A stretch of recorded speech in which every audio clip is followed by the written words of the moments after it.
name's Rachel Chilver. Today's date is Sunday the 9th of May. Although this is the third film I've shot, I would like this to be actually seen as the second session in the series of counselling with Rachel. Today I will be delivering person-centred therapy, and the role of Rachel will again be played by my husband, Lawrence Chilver. Hi Rachel, lovely to see you again. Hello. Hello, how are you doing? I'm okay. Yeah, I'm okay. Yeah, I'm all right. Thanks. Yeah, it's been okay, I guess. Since we last spoke, and it was a good, a good meeting and everything that we had, and I tried to take away a lot, all the things that you said, and do things sort of differently, and I got out on my bike, which I was a bit nervous about. I wasn't sure what it was going to be like. Oh, well done you. What was it like? Well, it was strange to see the bike again because I haven't seen it for so long. And, of course. And yeah, I managed to get out and everything. I was just a bit worried about being safe on it. The roads were obviously not as busy at the moment, but there's still some idiots out there, So, but I managed to get onto like quieter roads and stuff like that. So, but I was tired as well. I hadn't realised how unfit I was. I guess I didn't realise that I was so unfit, to be honest. But I've been a few times, and how have you felt? You said you were tired whilst you were riding. How have you felt afterwards? Oh, well, I was knackered after the first one, but I did do it. I've done it a few times since, and yeah, I guess it. When I think about it, I was more lifted. I didn't feel quite so kind of heavy. Do you know? Oh, good. Oh, I am pleased. I'm really proud of you because I know you haven't been on for over a year, so that takes real effort. So well done for doing that. Oh, thanks.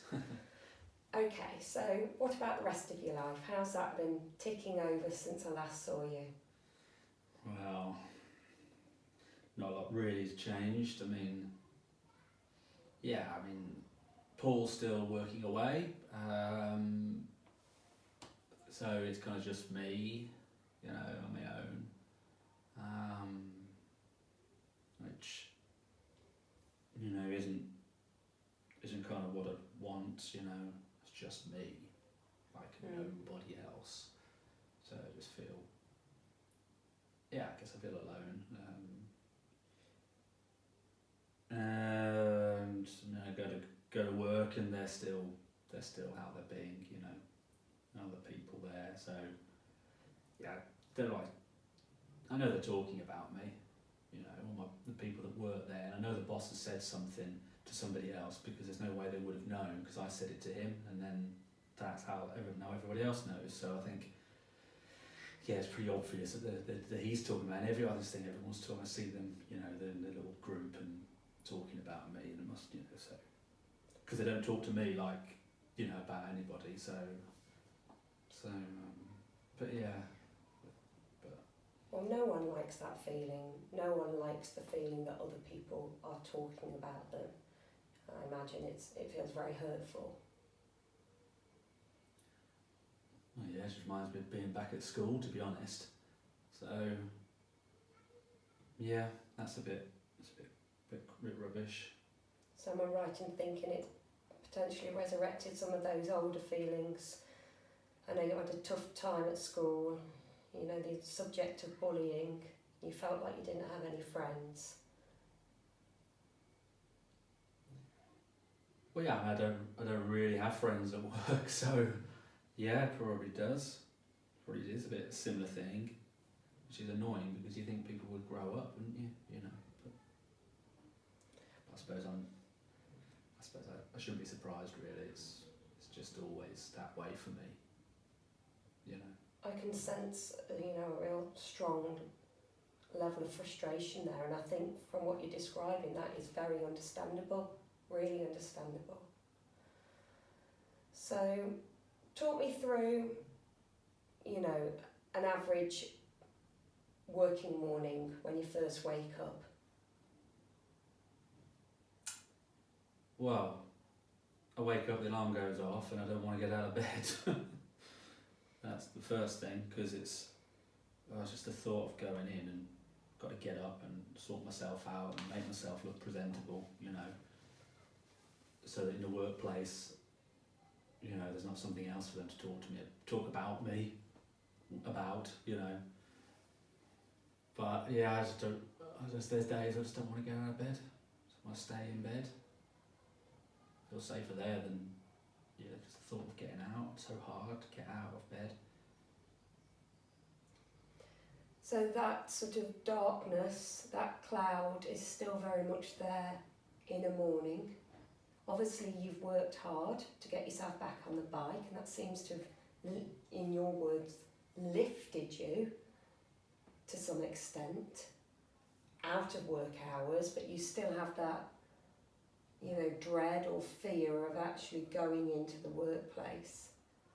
And it sounds like you've also got quite a lot of pain around the fact that you don't feel like you have many friends. Yeah? Now, I totally understand it's a difficult topic to talk about. It's a difficult topic to talk about feeling alone, loneliness. What I can say from my experience is that with clients in the past, when they have confronted that area and they have talked through their loneliness, they've then felt a great sense of relief after. This is a safe place here in this counselling studio. So I'd like to think that you may well also benefit from having a very open, honest conversation around loneliness. Yeah, no, I mean, that's fine. I mean, what, you know, to talk to you about it has helped so far, so. Well, we'd go at your pace, Rachel. Okay, I'll be led by you, and I'm here ready to listen whenever you're ready. Right. But I think it would be really good if together we could have a talk through that loneliness that clearly has caused you pain, not only now, but in the past, in your teenage years. Perhaps get an understanding about it and why it feels the way it does for you. And then perhaps see if we can just find ways that we could look at it differently, from a different perspective. And equally, perhaps we can try and find a few more solutions so that you don't feel that you're alone so much.